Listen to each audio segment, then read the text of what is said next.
A continuación vamos a compartir la experiencia de viajar en el catamarán, un barco turístico que hace más de un año realiza paseos por la bahía de Asunción y que parte desde la costanera. Voy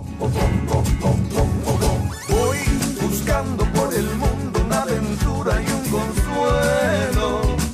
Voy implorando en los caminos que mi angustia se termine.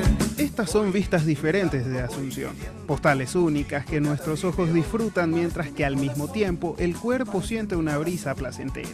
El catamarán es una embarcación turística con capacidad para 50 personas que desde hace 12 meses apuesta por el turismo en Paraguay con paseos en Asunción por el río Paraguay.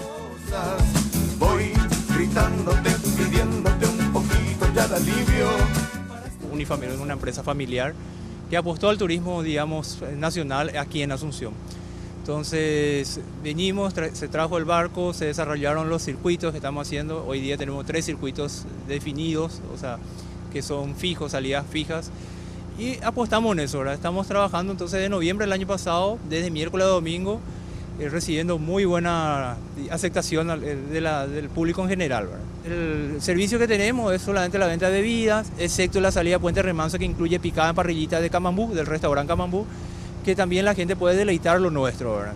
Y el catamarán, un atractivo único aquí en la costanera de Asunción, disponible para toda la familia para venir a disfrutar en este fin de semana.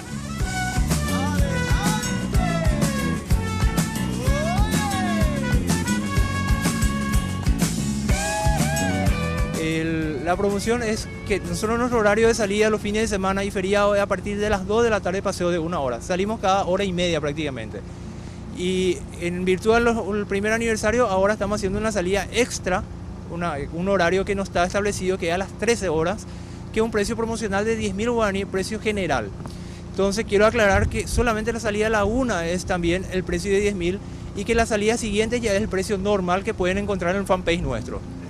Los interesados en vivir esta experiencia pueden acercarse a la costanera de Asunción de miércoles a domingos desde las 13 horas. El precio del paseo es 30.000 guaraníes. Los niños pagan a partir de los 5 años.